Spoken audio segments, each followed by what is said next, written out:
We meet in an hour of change and challenge, in a decade of hope and fear, in an age of both knowledge and ignorance. The greater our knowledge increases, the greater our ignorance unfolds. No man can fully grasp how far and how fast we have come. But condense, if you will, the 50,000 years of man's recorded history in a time span of but a half a century. Stated in these terms, we know very little about the first 40 years, except at the end of them, advanced man had learned to use the skins of animals to cover them. Then about 10 years ago, under this standard, man emerged from his caves to construct other kinds of shelter. Only 5 years ago, man learned to write and use a cart with wheels. Christianity began less than 2 years ago. The printing press came this year. And then less than 2 months ago, during this whole 50-year span of human history, the steam engine provided a new source of power. Newton explored the meaning of gravity. Last month, electric lights and telephones and automobiles and airplanes became available.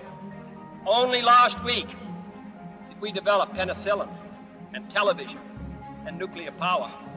This is a breathtaking pace, and such a pace cannot help but create new ills as it dispels old. So it is not surprising that some would have us stay where we are a little longer, to rest, to wait. If this capsule history of our progress teaches us anything, it is that man in his quest for knowledge and progress is determined and cannot be deterred. We shall send to the moon, 240,000 miles away, a giant rocket more than 300 feet tall on an untried mission to an unknown celestial body, and then return it safely to Earth. But why, some say, the moon?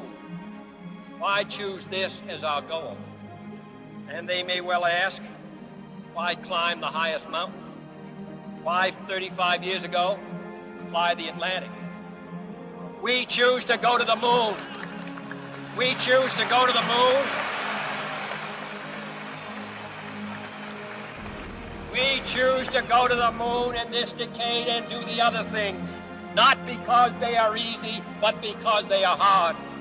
Because that goal will serve to organize and measure the best of our energies and skills. Because that challenge is one that we're willing to accept, one we are unwilling to postpone. And therefore, as we set sail, we ask God's blessing on the most hazardous and dangerous and greatest adventure on which man has ever embarked.